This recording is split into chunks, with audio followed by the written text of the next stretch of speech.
한때 메스코에 많이 나왔던 분이 한 분 계신데 닉 부이치치라는 사람입니다. 그 세르비아 출신의 목회자 아버지하고 간호사 어머니 사이에서 태어났는데 선천적인 장애로 날 때부터 두 팔도 없고 두 다리도 없이 왼 발만 몸에 붙어서 태어났습니다.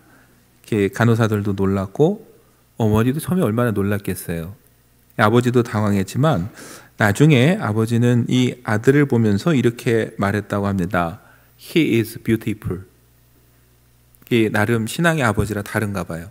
그래서 이 아들을 이제 열심히 키웠는데 자라면서 이 아이는 왜 나는 남들과 다를까 얼마나 고민이 많았겠어요. 자살도 시도했고 생각을 해봤고. 근데 그때마다 무덤 앞에서 울고 있을 부모님의 모습이 떠올라서 마음을 고쳐먹었다고 합니다. 그렇게 닉 부이치치는요, 부모님의 사랑으로 성장해갔고 부모님은 그를 늘 사랑으로 대하면서 격려해줬다고 해요. 남의 시선 따위는 신경 쓰지 말고 무엇이든 도전하라고. 가지지 못한 것보다는 가지고 있는 것에 감사하고 집중하라고. 이런 그 부모님의 영향 때문인지 그가 이렇게 말했다고 합니다. 사람들은 나에게 종종 팔과 다리가 없는데도 어떻게 행복할 수 있는지 물어봅니다. 거기에 대한 대답은 선택입니다.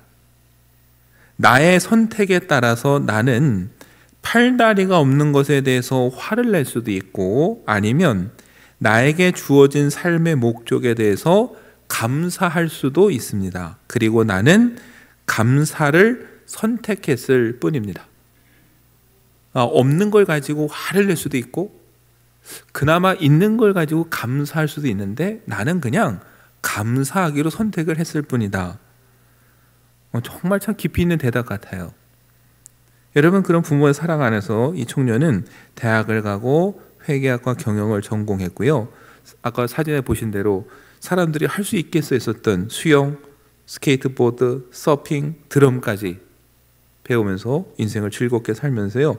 무엇보다 더 중요한 건 그가 하나님을 만나고 그 다음에 목회자가 되고 그리고 자기처럼 절망 가운데 있는 사람들에게 소망을 주기 위해서 단체를 세우고 열심히 지금도 일을 하고 있다는 것, 남에게 희망을 주는 일을 하고 있답니다. 그래서 닉 부이치치가요 이렇게 말했습니다. 신이 나에게 기적을 내려주지 않는다면 신은 나를 다른 누군가를 위한 기적으로 만들어줄 것이라는 것을 알고 있습니다. 신은 절대 실수하지 않는다는 것을 압니다. 그리고 신은 늘 기적을 일으켜 준다는 것도 잘 압니다. 바로 저라는 기적과 당신이라는 기적을 말입니다. 닉 부이치치는 자기 몸이 변화된 게 기적이 아니라 이런 자기를 통해서 누군가에게 소망을 줄 수 있다는 것, 이게 하나님의 기적이다. 하나님이 나를 누군가의 기적으로 삼아주실 수 있다. 이런 고백을 하는 겁니다. 여러분, 이 닉 부이치치를 통해서 우리는 그를 정말 사랑으로 키워준 그 부모의 사랑이 얼마나 위대한지 훌륭한지를 보게 되는 것이고 또 그걸 깨닫게 하는 그 하나님의 놀라운 은혜와 사랑도 다시 한번 깨닫게 됩니다. 여러분, 우리는 지난 3주간 이런 사랑을 성경에서 계속 봤어요. 유산을 미리 받아서 나가 탕진하고 돌아온 아들을 조건 없이 받아주는 아버지의 사랑을 받고 그런 동생을 품어주는 아버지에게 화를 내면서 당신이라고 부르는 큰 아들도 가서 또 다시 품어주는 그 아버지의 사랑을 봤어요. 여러분, 둘째 아들이나 큰 아들이나 아버지의 사랑 때문에 아들로 다시 받아들일 수 있는 거예요. 아버지의 사랑이 있으니까 이 가정이 곤고하게 설 수 있는 거죠. 여러분과 저도 마찬가지예요. 우리에게도 우리를 낳아주신 육신의 부모님도 계시죠. 그러나 무엇보다 더 중요한 건 바로 예수님이 우리에게 보여주시는 하나님 아버지, 그 하나님 아버지가 오늘도 우리를 용납해 주시고 받아주시고 우리에게 아무런 조건 없이 은혜를 베푸신다라는 것. 그래서 그 은혜를 믿는 우리에게 그 예수 주님은 그렇게 선포하시는 거예요. 누구든지 그리스도 안에 있으면 새로운 피조물이라. 둘째 아들이 돌아와서 아버지에게 돌아올 때에 다시 아들로 인정해 주신 것처럼 저도 여러분도 하나님 아버지의 사랑 안에 돌아올 때에 하나님은 우리를 향해서 말씀하시는 거예요. 보라, 이제 새로운 피조물이다. 이전 것은 다 지나갔다. 잊어버리자. 여러분, 예수님이 이 비유를 통해서 바로 세리와 죄인들 그리고 바리새인과 서기관들에게 가르치고 계시는 거예요. 하나님은 이런 분이다. 그걸 위해서 이 탕자의 비유를 말씀해 주시는 거거든요. 여러분, 예수님이 이 비유를 통해서 우리에게 보여주시는 하나님 아버지는 어떤 분이냐? 첫 번째, 한없이 기다려주시고, 아니 오히려 먼저 우리를 찾으시는 하나님이라는 거, 그걸 우리에게 보여주고 있어요. 여러분, 오늘 우리가 읽은 20절의 말씀을 보면은 이에 일어나서 아버지께로 돌아가니라 라고 시작합니다. 이 말만 놓고 보면은 둘째 아들이 그래 내가 아버지에게 돌아가야지 하고 결단하고 행동하는 게 먼저인 것처럼 보여요. 그런데 그 뒤에 뭐라고 합니까? 거리가 아직도 먼데 아버지가 그를 보고 측은히 여겨 달려가 목을 안고 입을 맞추었다고 그래요. 그러니까 아버지는 뭐예요? 아들이 내가 아버지께 돌아가야지 하고 결단하고 일어서 가기 전부터 실은 아들을 기다리고 있는 거예요. 그러니까 아직도 거리가 먼데 멀리서 보고 먼저 달려가서 아들을 안아주는 거죠. 여러분, 우리가 이런 착각 속에 살 때가 많습니다. 그래서 내가 부모님에게 뭘 해주는 것 같고, 내가 하나님을 찾아가는 것 같고, 내가 하나님을 위해서 뭘 해드리는 것 같이. 왜요? 우리 눈에는 내가 우선 보이거든요. 근데 나중에 시간이 흐른 후에 깨닫습니다. 나보다 부모님이 먼저 한 발 앞서서 늘 뭔가를 준비하고 계셨다라는 거. 하나님 아버지가 우리보다 한 발 앞서가서 뭔가를 준비하고 계셨다라는 거. 그거를 발견하기 전까지는 늘 불평하고 원망하고, 근데 그 자리 가서야 깨달으면서 후회를 하게 되는 거죠. 아, 나보다 늘 한 발 앞서 가셨구나. 여러분, 아버지가 그렇다고 둘째 아들만 기다렸느냐? 아니에요. 동생 때문에 화가 나서 밖에 서서 잔치에 안 들어오겠다고 서 있는 그 큰 아들을 위해서도 아버지는 어때요? 또 나가서 기다려요. 그 아들을 또 달래고 설득해서 들여옵니다. 여러분, 예수님은 이 비유를 통해 이렇게 말씀하시는 거예요. 하나님 아버지는 이런 분이라고. 세리를 위해서도 나가 기다려주시고, 바리새인과 서기관 같은 너희들을 위해서도 하나님은 기다려주시고, 하나님은 그렇게 기다리시고 찾아오시는 분이라고. 여러분, 성경을 보면 그 말이 맞습니다. 여러분, 아담을 지으신 분도 하나님이고, 아담을 먼저 부르셔서 사명을 맡긴 것도 하나님이세요.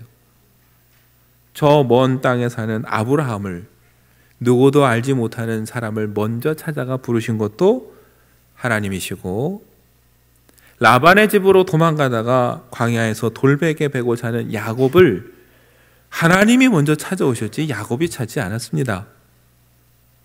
야복강에서 혼자 남아서 밤새 고민하고 씨름할 때도 야곱이 하나님을 찾은 게 아니라 하나님이 먼저 야곱을 찾아오셨어요. 혈기로 사람을 죽이고 광야로 도망가서 40년 동안 양을 치면서 살아가던 모세, 그가 모든 걸 자포자기 할 때쯤 하나님은 불붙은 떨기나무 가운데서 모세를 부르시고 찾아오셨어요. 여러분, 성경은 우리에게 말합니다. 우리가 하나님을 찾는 게 아니라 하나님이 우리를 찾아오시고 우리를 지금도 기다리고 계시다고. 그게 아버지의 사랑이라고.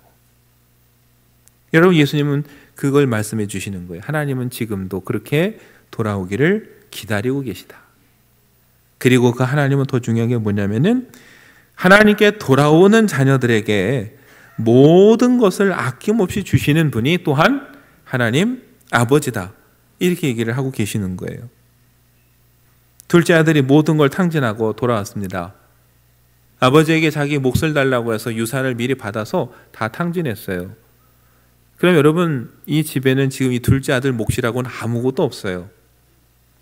그런데 그가 돌아왔을 때 아버지는 어떻게 합니까? 아무것도 묻지 않고 종을 시켜다가 제일 좋은 옷을 입히고 손에 가락지를 끼워주고 신발을 신기고 살진 송아지를 잡아 잔치를 벌입니다. 누구의 겁니까? 그게 다 아버지의 것이에요. 이미 아들의 몫을 주었지만 아버지는 내가 네 몫 줬으니까 이제 네 건 없다라고 말하는 게 아니라 아버지의 몫에서 또 띄어서 그 아들을 위해 아낌없이 주는 분이에요. 그게 아버지의 마음이고 어머니의 마음이라는 거예요. 그리고 하나님의 마음이고, 그거는 여러분 큰아들을 향한 마음도 마찬가지입니다. 작은 아들만 사랑하는 게 아니라 아버지에게 화를 내며 이 형은 그렇게 말했죠. 누가복음 15장 29절에 내가 여러의 아버지를 섬겨 명을 어김이었거늘 내게는 염소 새끼라도 주어 나와 내 벗으로 즐기게 하신 일이 없습니다. 내가 여러 일을 했지만 아버지는 나에게 뭘 줘서 친구들하고 즐겨보라고 하신 적이 없습니다. 이렇게 말하거든요. 그런데 잘 생각하면 여러분, 아버지가 은혜를 베풀지 않았으면 이 큰아들도 이 많은 걸 누릴 수가 없어요. 지난주 말씀드렸듯이 잔치를 벌이고 많은 사람들이 와 있는데 그 앞에서 들어가지 않겠다고 화를 내며 버티고 있는 큰아들, 이미 많은 사람들 앞에서 어때요? 아버지를 아주 망신시켰어요. 아버지가 나가서 화를 내면서 주기로 한 유산을 다시 거둬들여도 아들은 할 말이 없습니다. 근데 아버지가 어떻게 합니까? 누가복음 15장 31절에 보면 세번역 성경에 이렇게 써 있어요. 얘야, 너는 늘 나와 함께 있으니 내가 가진 모든 것은 다 네 것이다. 큰아들은 아버지를 향해서 당신이라고 불렀어요. 그리고 당신과 당신 아들 이렇게 했거든요.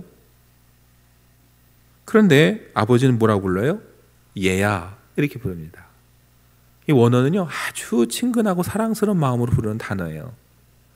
이게 부모의 마음이라는 거예요. 아들은 아버지 보러 마음에 안 든다고 당신이라고 부르는데 그 와중에도 아버지는 아들을 향해서 얘야 이렇게 부르면서 내 것이다, 네 것이다.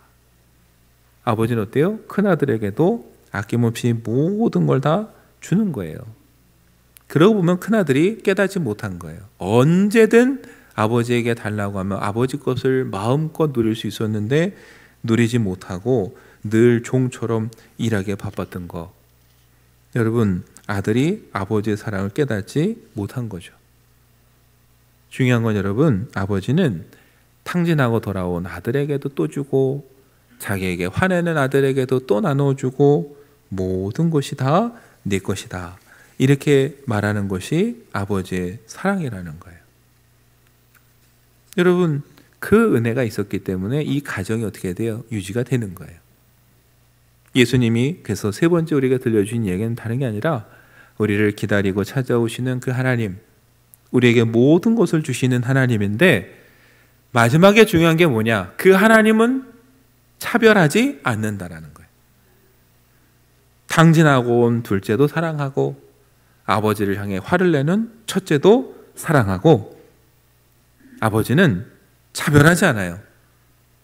모든 자녀를 동일하게 사랑하는 거죠. 여러분도 그렇지 않습니까, 여러분? 여러분 가정에는 자녀들 누군 더 사랑하고 누굴 더 사랑합니까? 아니에요. 모두를 사랑합니다. 근데 전에 말씀드렸듯이 단지 아픈 손가락 중에 더 아픈 손가락이 있을 뿐이지 차별하는 일은 절대 없어요. 모든 자녀를 사랑하죠. 그게 하나님의 마음이에요. 여러분, 근데 세상은 어떻습니까? 그렇지 않아요. 세상은요, 조건에 따라 사람을 대하는 게 달라집니다. 내가 힘있고 내가 가진 것이 많을 땐 그렇게 친근하게 다가오다가 내가 가진 것이 없어지면 나로부터 모든 사람들이 멀어져요. 그걸 둘째가 또 첫째가 세상에서 배웠습니다. 그래서 어떻게 생각하냐면은 아버지도 그렇게 생각할 거라고 착각을 한 거예요. 아버지도 뭔가 자격이 돼야 나를 사랑해 줄 것처럼. 그래서 둘째가 돌아올 때 생각을 합니다. 아, 내가 아들로서는 이제 자격이 안 되니까 아버지에게 가서 나를 품꾼의 하나로 써달라고 해야겠다. 뭐예요? 야, 세상에서처럼 우리 아버지도 나를 자격을 갖고 따질 거야. 그러니까 아무리 봐도 나는 아들만큼은 안 되니까 그래도 품고는 되지 않을까. 여러분, 이게 둘째의 생각이에요. 큰아들도 마찬가지입니다. 지난주에 말씀드렸죠. 노예처럼 일했어요. 왜요? 아들로 인정받고 싶어서. 이러면 인정해 주지 않을까. 아니에요. 둘 다 틀렸어요. 아버지는 일을 많이 해서 뭔가 훌륭해서 아들로 인정해 주고, 거기에 뭔가 못 미치면 아들로 인정해 주지 않는 그런 분이 아니라 부족하면 부족한 대로, 열심히 하면 하는 대로 아무 조건 없이 뭐예요? 아들로 인정해 주는 것, 모두를 사랑하는 것, 그게 바로 하나님의 마음이라는 거예요. 그래서 둘째가 돌아와서 오늘 뭐라고 합니까? 아버지에게 나는 아버지의 아들이라 부를 자격이 없습니다 라고 하고, 원래는 뭐예요? 본인이 돌아올 땐 속으로 생각하기를, 그러니까 나를 품꾼으로 봐주세요 라고 말하려고 했어요. 근데 그 얘기를 하기도 전에 아버지는 어떻게 돼요? 아들을 품어줬고 아들로 인정해줬어요. 이게 아들하고 생각이 얼마나 다른지 보여주는 거예요. 아들은 자격이 안 되니까 품꾼의 하나로 여겨주세요 라고 했는데, 아버지는 그 말 들을 필요도 없는 거예요. 그냥 아들로 인정해 주는 겁니다. 큰아들도 마찬가지예요. 큰아들은 아버지를 향해서 당신이라고 말하고, 동생을 향해서 내 동생이 아니라 당신의 아들이라고 남처럼 얘기를 했어요. 그런데 아버지는 큰아들을 향해서 이렇게 말합니다. 누가복음 15장 32절에 새번역 성경에 이렇게 기록되어 있어요. 너의 이 아우는 죽었다가 살아났고 내가 잃었다가 되찾았으니 즐기며 기뻐하는 것이 마땅하다. 둘째가 다시 살아 돌아온 것도 기뻐요. 그런데 그 얘기를 하면서 뭐라고 하냐면은 너의 이 아우는 이렇게 말해요. 그나들은 나와 상관없는 것처럼 말하지만 아버지는 너의 아우다 이렇게 얘기를 해요. 그 얘기 뭡니까? 너도 내 아들이고 이 아들도 나의 아들이고, 그래서 누구예요? 너의 아우다. 우리가 이 바로 아버지의 사랑 안에서 가족이 되고 모든 것이 회복되고 그 안에서 이 사랑을 나눈다라는 걸 여러분 보여주는 거예요. 그러니까 여러분, 이 가정이 회복되는 장면에서 우리는 뭘 보게 되냐면은 결국 이 가정을 회복시키고 세우는 힘은 열심히 일한 첫째 아들 덕분도 아니고, 나가서 탕진하고 돌아온 아들은 더더군다나 아니고, 이 모두를 사랑하고 기다리고 아낌없이 주는 아버지의 사랑이 이 가정을 세우는 힘이고 회복시키는 능력이라는 걸 이제 다시 보여주는 거죠. 여러분, 예수님도 그 얘기를 하시는 거예요. 누가 구원에 이르고 누가 하나님의 가정을 이루느냐? 그 힘이 어디서부터 오느냐? 경건한 바리새인들 덕분에 이루는 것도 아니고, 세리와 죄인들 때문에 더더군도 아니고, 이 모두를 사랑하시고 그래서 오늘도 기다리시고 아낌없이 주시는 하나님 아버지의 은혜와 사랑 덕분에 우리가 이렇게 설 수 있는 것이다. 그걸 예수님이 보여주시는 거죠. 여러분, 이게 오늘 딱 성탄의 마음이고 정신입니다. 여러분, 예수님의 탄생을 예고하면서 이렇게 말했어요. 마태복음 1장 21절과 23절을 보면은 아들을 낳으리니 이름을 예수라 하라. 이는 그가 자기 백성을 그들의 죄에서 구원할 자이심이라 하니라. 이 모든 일이 된 것은 주께서 선지자로 하신 말씀을 이루려 하심이니, 이르시되 보라, 처녀가 잉태하여 아들을 낳을 것이요 그의 이름은 임마누엘이라 하리라 하셨으니 이를 번역한즉 하나님이 우리와 함께 계시다 함이라. 오늘 이 마태복음은 예수라는 이름이 자기 백성을 그들의 죄에서 구원할 자다라는 뜻이라고 말합니다. 그리고 또 하나의 이름을 말합니다. 임마누엘이라. 즉 하나님이 우리와 함께 하신다. 이게 예수님이라는 거예요. 여러분, 임마누엘, 하나님이 우리와 함께 하신다. 그것이 예수 그리스도의 탄생의 귀한 은혜입니다. 저 하늘에 계신 줄 알았던 하나님이 오늘 우리 곁에 오셔서 우리와 함께 하시고 우리와 함께 먹고 우리가 만질 수 있고 우리 이야기를 들어주는 분이라는 것, 어느 누구도 생각하지 못했던 놀라운 은혜를 여러분, 하나님께서는 성탄을 통해 우리에게 보여주셨어요. 나는 너희를 이렇게 기다리고 있고 너희를 위해서 이렇게 찾아왔고 너희와 함께하고 싶다. 마치 그 아들을 기다리는 아버지처럼. 여러분, 더 중요한 건 우리와 함께 하려고 이 땅에 오신 예수님이 오신 이유가 뭐냐는 겁니다. 우리를 죄에서 구원하시기 위해서. 여러분, 그러기 위해서 뭔가 희생이 필요했어요. 저와 여러분은 믿음으로 구원을 얻습니다. 값없이 없는 은혜라고 해요. 그러나 전에도 말씀드렸듯이 저와 여러분이 값없이 받는 은혜라고 해서 그게 공짜는 아니라는 거예요. 저와 여러분이 값없이 받을 뿐이지 누군가 그 값을 지불했어요. 그분이 예수 그리스도신 거죠. 자기의 목숨을 내어주시는, 그걸 위해서 하나님은 아들을 이 땅에 보내셨어요. 그럼 어떻습니까? 그 하나님 아버지는 우리를 위해 아들까지 내어주시는, 모든 것을 내어주시는 그런 하나님이시라는 거죠. 왜요? 저와 여러분을 사랑해서 우리를 구원하시기 위해서 모든 걸 주시는 거죠. 그래서 요한복음 3장 16절은 이렇게 말합니다. 하나님이 세상을 이처럼 사랑하사 독생자를 주셨으니 이는 그를 믿는 자마다 멸망하지 않고 영생을 얻게 하려 하심이라. 하나님 우리를 사랑해서 아낌없이 아들까지 주셨습니다. 그렇다면 그 하나님께서 왜 다른 것은 주시지 않겠습니까?